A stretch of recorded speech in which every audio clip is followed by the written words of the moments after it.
Good evening friends. आप सभी का एक बार फिर से मेरे YouTube channel study with you में स्वागत है। आप सभी लोग ठीक होंगे। तो देखो, आज हम डिस्कस करने वाले हैं प्रीवियस ईयर क्वेश्चन सीरीज का सेट नंबर 6। अभी तक हमने 5 सेट डिस्कस कर लिए हैं। अगर आपने सेट नंबर 5 नहीं देखा है तो ऊपर आई बटन पर क्लिक करके आप सेट नंबर 5 देख सकते हैं, और बाकी रिमेनिंग वीडियोज़ भी मैंने एक प्लेलिस्ट बना दी है, उसमें से आप सीक्वेंस में देख सकते हैं। तो चलिए हम शुरू करते हैं।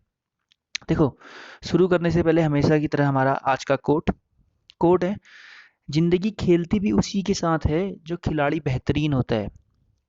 दर्द सबके एक से हैं मगर हौसले सबके अलग अलग हैं। कोई हताश होकर बिखर जाता है तो कोई संघर्ष करके निखर जाता है। कहने का मतलब है कि देखो, अगर आपकी लाइफ में ना बार बार प्रॉब्लम आ रही है और आप उसको क्या कहते हैं, उससे कवर अप कर भी ले रहे हैं, तो इसका मतलब है कि आप कुछ बेहतर करने वाले हैं। ठीक है, तो इससे बिल्कुल भी आप अपने आप का डिप्रेस ना होए।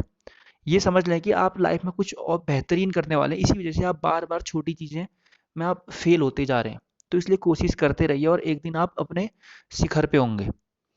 तो बिना किसी देरी के हम शुरू करते हैं।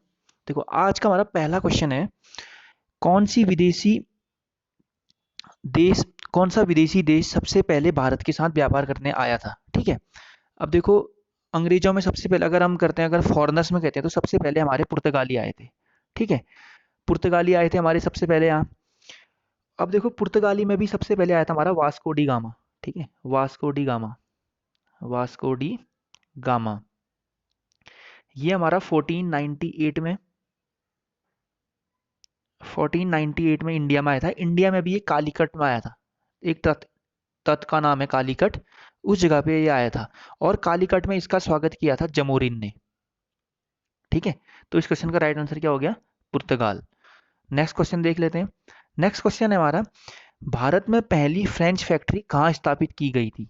अब देखो, भारत में जो पहली फैक्ट्री है, उससे पहले देखो, सबसे पहले तो जो फ्रेंच हैं, फ्रेंच 1667 में, ठीक है, 1667 में इन्होंने क्या कहते हैं, दूसरे देशों में जाने शुरू कर दिया था। और किसकी अगुवाई में वैसे इंडिया में आए थे?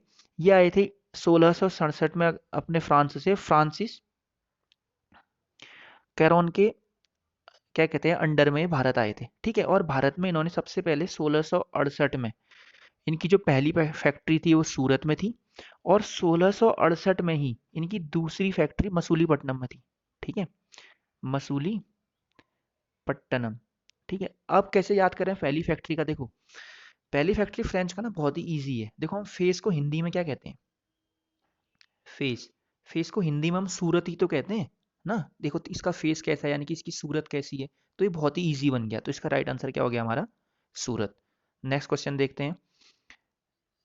नेक्स्ट क्वेश्चन है हमारा, सिख धर्म की पवित्र पुस्तक कौन सी है? देखो, सिख धर्म में सबसे पहले तो हमारे 10 गुरु हुए थे। ठीक है, कितने गुरु हुए थे? 10 गुरु। और 11वीं जो पुस्तक है इनकी, गुरु ग्रंथ साहिब, इसी को ये अपना 11वां गुरु मानते हैं। और इसमें क्या हुआ था कि जो हमारे गुरु ग्रंथ साहिब, इनकी जो पवित्र पुस्तक है, इसमें टोटल 1430 पेज है, यानी ठीक है 1430, 1430 इसमें पेज है।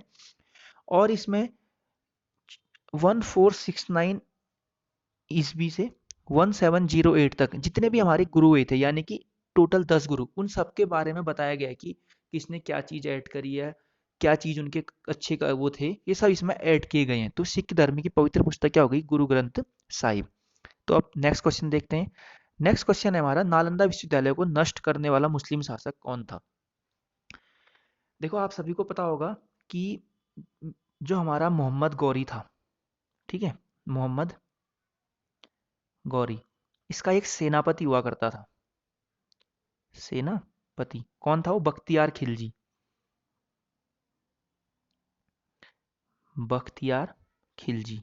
ठीक है, जो इसका ये सेनापति था बख्तियार खिलजी, इसने सबसे पहले तो 1203 ईस्वी में, ठीक है, 1203 ईस्वी में उदंतपुर एक जगह पड़ती है विश्वविद्यालय, ये भी एक विश्वविद्यालय ही है। इसमें इसने यहाँ के जितने भी बौद्ध भिक्षु थे सबको मार दिया। उसके बाद ये आया था नालंदा विश्वविद्यालय, जो बिहार में पड़ता है। ठीक है, तो उसके बाद इसने इस नालंदा विश्वविद्यालय को भी नष्ट कर दिया था। तो इस क्वेश्चन का राइट आंसर क्या हो जाएगा हमारा? बख्तियार खिलजी। नेक्स्ट क्वेश्चन है हमारा, मोती मस्जिद इनमें से किस नगर में स्थित है? अब देखो, सबसे पहले देखो, मोती मस्जिद तो हमारा दो जगह है, एक हमारा दिल्ली में पड़ता है और एक हमारा आगरा में पड़ता है। अब जब भी पेपर में आएगा ना, या तो दिल्ली ही ऑप्शन में दिखेगा या आपको आगरा ही ऑप्शन में दिखेगा। और अगर आगरे वाला ऑप्शन में आता है तो देखो, कल मैंने एक बताया भी था कि जो शाहजहां था उसने अपनी कैपिटल दिल्ली से आगरा शिफ्ट करी थी ना, क्योंकि उसने आगरा में सबसे ज्यादा क्या कहते हैं अपने एक से एक स्थापत्य वाले बनाए थे, जैसे ताजमहल है, लाल किला है, ये सब चीजें बनवाई थी। तो जो ये मोती मस्जिद है आगरा वाली, ये शाहजहां की है। ठीक है, तो इस क्वेश्चन का राइट आंसर क्या हो जाएगा हमारा? आगरा। वैसे और जयपुर में क्या है हमारा? हवा महल है, जो हमारे सवाई सिंह ने बनाए थे। ठीक है, इस तरीके से लाहौर हमारा पाकिस्तान डिस्ट्रिक्ट में पड़ गया और अहमदाबाद हमारा गुजरात में पड़ता है। अगला क्वेश्चन देख लेते हैं। अगला क्वेश्चन है कि निम्नलिखित में से किस मुगल सम्राट को हिंदी गीतों की रचना का श्रेय प्राप्त है? अब देखो, हिंदी गीतों, अब बाबर जो है, बाबर का शासनकाल हमारा क्या था? मैं इसमें एक्स्ट्रा फैक्ट इसलिए बता रहा हूँ ताकि आप रिवीजन होते रहे। ठीक है, अगर मैं डायरेक्टली कहता तो उसमें उतना मजा नहीं है ना, डायरेक्टली तो इसका आंसर शाहजहां है। लेकिन एक्स्ट्रा चीजें बताने से और बार बार वो रिवीजन करने से ना माइंड में बैठ जाती हैं। अगर आप मेरी ये क्लासेस को डेली देखोगे तो ना आपको घर दोबारा से पढ़ने की जरूरत नहीं है, बस आप वीडियो लेक्चर्स को देखते रहो, कहीं नोट करने की जरूरत नहीं। मैं उन चीज़ों को रिपीट करते रहता हूँ, क्वेश्चन इस तरीके पे लाता हूँ कि कहीं ना कहीं वो पिछले क्वेश्चन से कनेक्ट हो। अब जैसे देखो, बाबर है हमारा, बाबर का हमारा जो डायनेस्टी थी वो 1526 से लेके 30 तक थी। ठीक है, और बाबर ने अपनी एक आत्मकथा लिखी थी, तुजक बाबरी, तुजक बाबरी। और ये किस लैंग्वेज में थी? तुर्की लैंग्वेज में। और यहाँ से एक इंपॉर्टेंट क्वेश्चन ये बनता है कि देखो, मुगल काल की जो राजकीय भाषा थी वो तो हमारी फारसी थी। ठीक है, फारसी थी, लेकिन बाबर एकमात्र ऐसा शासक था जिसने अपनी जो आत्मकथा है वो तुर्की लैंग्वेज में लिखी है। अब अकबर जो है हमारा, अकबर का जो शासनकाल था वो कब से कब तक था? 1556 से लेके 1605। जहांगीर का अगर हम शासनकाल की बात करते हैं, सॉरी पहले शाहजहां है ना, हाँ, शाहजहां के अगर हम शासनकाल की बात करते हैं तो 1628 से लेके 1658। 58 में इसके पुत्र औरंगजेब ने इसको कैद कर दिया था इसी के ताजमहल में। अगर जहांगीर की बात करते हैं तो जहांगीर हमारा 1605 से लेके 1627 तक। ठीक है, ये एक्स्ट्रा फैक्ट हो गए। और क्वेश्चन का राइट आंसर क्या हो गया हमारा? शाहजहां। शाहजहां हिंदुओं के लिए ना थोड़ा सॉफ्ट नेचर का था, और इसको मतलब संगीत बजाने का भी शौक था औरंगजेब की तरह ही। तो और इस क्वेश्चन का राइट आंसर क्या है हमारा? शाहजहां। अगला क्वेश्चन है हमारा कि इनमें से किसका अपने समकालीन मुगल बादशाह के साथ मिलान गलत हुआ है? अब देखो, पहला है राणा सांगा और बाबर। राणा सांगा बाबर के साथ बिल्कुल सही है, क्योंकि राणा सांगा और बाबर का युद्ध कौन सा था? कल हमने डिस्कस भी करा था, खानवा का युद्ध 1527। ठीक है, खानवा का युद्ध। अब पृथ्वीराज चौहान और अकबर, इसको भी देखते हैं।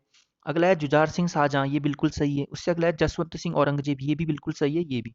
अब देखो, पृथ्वीराज चौहान तो हमारा 1191 वाला हो गया, तराइन का पहला युद्ध याद आ रहा होगा आप लोगों को। और तराइन का दूसरा युद्ध जो महमूद गजनबी और पृथ्वीराज चौहान के बीच में हुआ था। पहले युद्ध में तो हमारे पृथ्वीराज चौहान जी जीत गए थे, दूसरे युद्ध में हमारे पृथ्वीराज चौहान जी क्या हुए थे? हार गए थे। ठीक है, और अकबर हमारे कब के कब से वाले हैं? ये हमारे 1556 से लेके 1605 ईस्वी तक वाले हैं, और ये हमारी 1191-92 वाले हैं। ठीक है, और पृथ्वीराज चौहान दिल्ली और अजमेर वाला जो क्षेत्र है वहाँ के शासन थे। ठीक है, तो ये दोनों हमारे अलग अलग हैं। तो इसका आंसर क्या हो जाएगा हमारा? पृथ्वीराज चौहान और अकबर। नेक्स्ट क्वेश्चन देखते हैं। नेक्स्ट क्वेश्चन है, कोणार्क में प्रसिद्ध सूर्य मंदिर का निर्माण किसने कराया? देखो, अब सबसे पहले कोणार्क का जो सूर्य मंदिर ये है कहाँ? ये हमारा पड़ता है उड़ीसा में। कहाँ पड़ता है? उड़ीसा में। और उसके बाद दूसरा क्वेश्चन बनता है, ये बनाया किसने? अरे सॉरी, देखो, जो हमारा कोणार्क का सूर्य मंदिर है ये हमारा उड़ीसा में पड़ता है।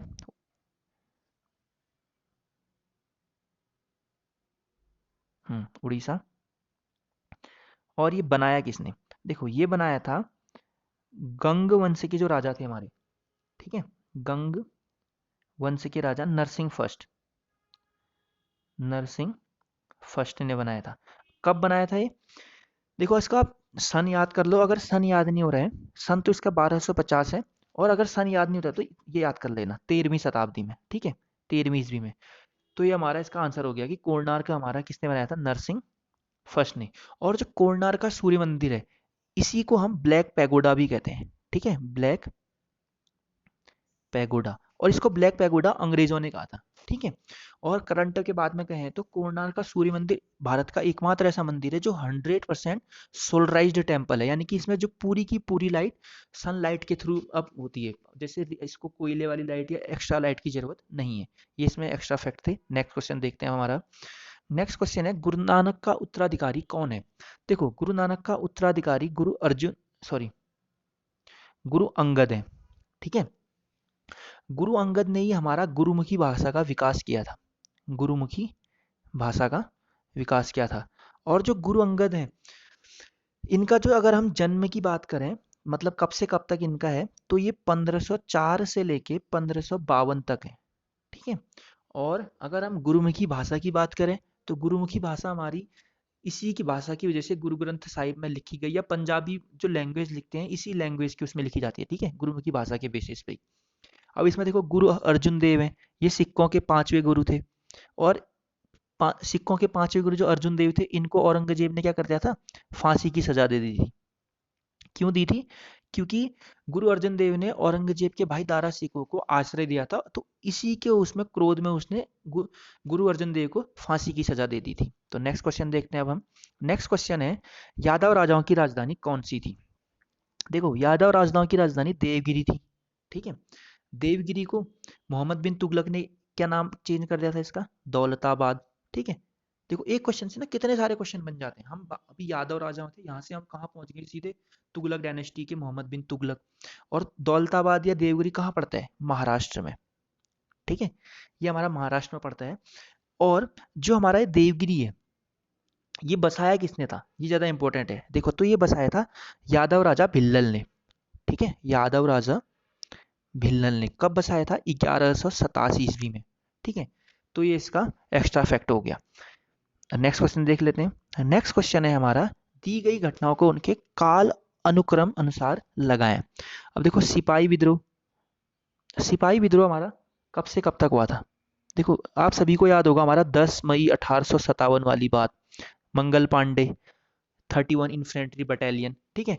तो जो हमारा सिपाही विद्रोह है, ये 1857 की क्रांति का पहला विद्रोह था। और ये कहाँ से हुआ था? मेरठ से, ठीक है। अगला है, वास्को डी गामा भारत कब पहुंचे? ये पहुंचे थे 14 मई 1498 में। अगर आप डेट याद नहीं भी करते हैं तो कोई जरूरी नहीं है, ठीक है। बाबर द्वारा मुगल साम्राज्य की स्थापना कब हुई थी? 1526 के बाद, पानीपत की पहली लड़ाई के बाद। अब इसको हम सीक्वेंस में रख देते हैं। देखो, पहला क्या आ जाएगा फिर हमारा? 2, फिर क्या आ जाएगा? 3, फिर 1, यानी कि ऑप्शन नंबर 3 इसका राइट आंसर है। नेक्स्ट क्वेश्चन देखो। नेक्स्ट क्वेश्चन है हमारा, संत रामानंद निम्नलिखित में से किस शाखा से संबंधित थे? देखो, जो संत रामानंद थे हमारे, ये वैष्णव संप्रदाय वाले थे, ठीक है। किस संप्रदाय से रिलेटेड थे? वैष्णव। और इन्होंने राम मार्गी संप्रदाय की स्थापना करी थी, ठीक है, राम मार्गी संप्रदाय, इसकी स्थापना संत रामानंद जी ने करी थी। अब राम मार्गी संत संप्रदाय कहने का मतलब है कि ये राम भगवान और सीता माता के परम भक्त थे। और कहते हैं कि जो ये राम मार्गी संप्रदाय है, ये उस वक्त का सबसे बड़ा संप्रदाय था। और उत्तर भारत में कहते हैं रामानंद जी के बारे में कि उत्तर भारत के पहले महान संत, पेपर में आता है कि उत्तर भारत के पहले महान संत कौन थे। ये कई बार आ रखा है कि उत्तर भारत के पहले महान संत कौन थे? वो भी कौन थे? हमारे रामानंद जी। तो इस क्वेश्चन का राइट आंसर क्या हो गया हमारा? राम मार्गी। नेक्स्ट क्वेश्चन देखते हैं अब हम। नेक्स्ट क्वेश्चन है, निम्न में से कौन सा ग्रंथ सूरदास का नहीं है? देखो, सूरदास के ग्रंथ कौन कौन से हैं? सुरसारावली, साहित्य लहरी और सुरसागर। तो कौन सा नहीं है? सुरसतई। अब और जो सूरदास जी हैं, वो एक दिव्यांग थे। दिव्यांग कहने का मतलब है कि वो आंख नहीं देख सकते थे। और सूरदास जी ने जितने भी अपनी ये कविताएं लिखी हैं, ये सब अवधी ब्रज भाषा में लिखी हैं, ठीक है, ब्रज भाषा में लिखी हैं।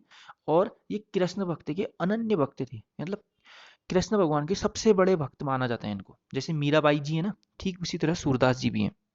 अगला क्वेश्चन देखो फिर अब हमारा।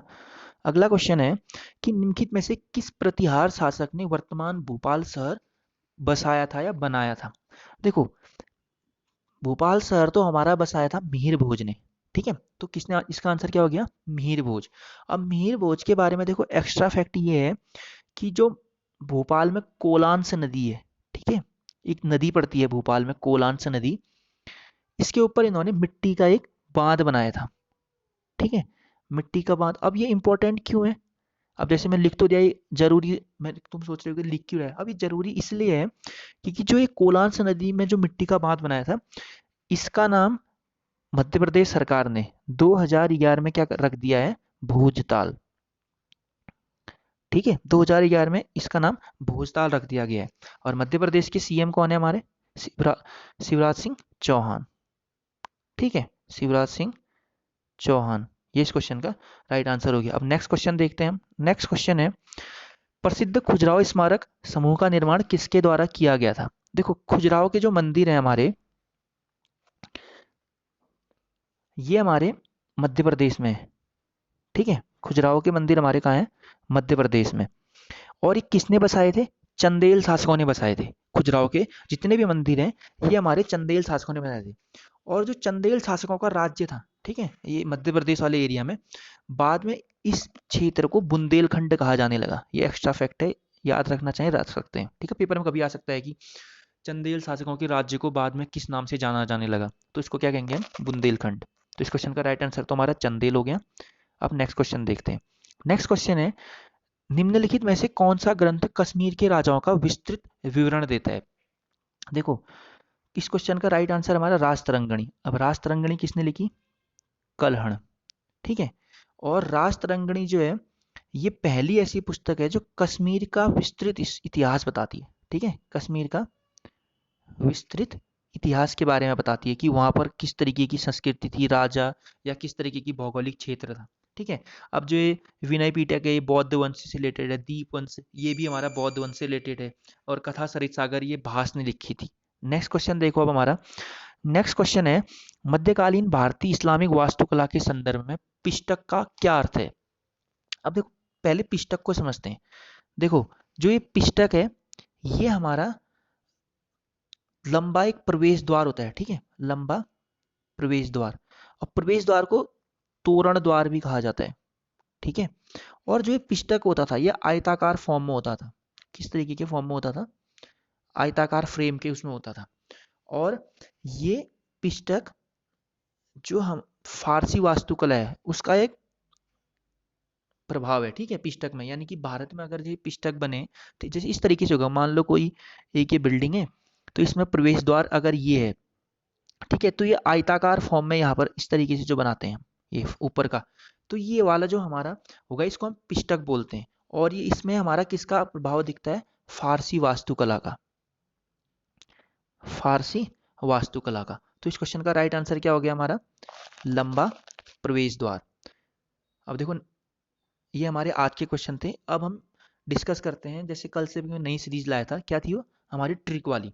आज मैं लेके आया हूँ जितने भी हमारे अंग्रेज में गवर्नर वाइसराय थे उनके लिए एक छोटी सी ट्रिक। अब देखो, ट्रिक क्या है, रॉबर्ट है विलियम की मौसी, ठीक है, ट्रिक है हमारी, रॉबर्ट है विलियम की मौसी। इसमें जो रॉबर्ट है, इसका फुल फॉर्म है रॉबर्ट क्लाइव, और ये कौन था, बंगाल का प्रथम गवर्नर। उसके बाद आता है वारेन हेस्टिंग, ये है बंगाल का प्रथम governor general. William, William Bentinck, ये भारत का प्रथम गवर्नर जनरल। की से आता है कैनिंग, ये बनता है हमारा भारत का प्रथम वाइसराय, ठीक है। और अगर जैसे ना पेपर में कभी ये आता है कि बंगाल का अंतिम गवर्नर कौन होगा, तो जो बंगाल का पहला गवर्नर जनरल होगा वही बंगाल का अंतिम गवर्नर होगा। तो इस चीज से कंफ्यूज ना हो। जैसे अगर यहाँ पर आया कि भारत का अंतिम गवर्नर जनरल कौन था, वो तो यहाँ पर आएगा। स्वतंत्र भारत में पूछेगा तो अलग चीज है। अगर ये पूछे कि भारत का अंतिम गवर्नर जनरल और पहला वाइसराय, तो कौन बन गया, कैनिंग। अब आए मौसी, माउंटबेटन, माउंटबेटन है स्वतंत्र भारत के प्रथम गवर्नर जनरल। एक लास्ट में बचते हैं हमारे चक्रवर्ती गोपालाचार्य, चक्रवर्ती गोपालाचार्य, ठीक है। ये हैं हमारे स्वतंत्र भारत के स्वतंत्र भारत के पहले पहले नहीं सॉरी अंतिम, वो भी क्या, भारतीय गवर्नर जनरल। ठीक है, ये इंपॉर्टेंट है, भारतीय गवर्नर जनरल। ये हमारे आज की ट्रिक थी। अब देखो आजकल हमारा प्रश्न क्या है कि बहादुर शाह का जन्म कब हुआ था। इसका क्वेश्चन आप मुझे कमेंट पे भी नीचे दे सकते हैं और टेलीग्राम में भी पोल वाइज दे सकते हैं। और ये प्लीज़ यार दोस्तों, वीडियोस को आप लाइक ज़रूर करें और शेयर करें। ठीक है, जैसे अगर आपको ये वीडियोस अच्छी लगती हैं तो शेयर ज़रूर करें, इससे ना मुझे भी मोटिवेशन मिलता है।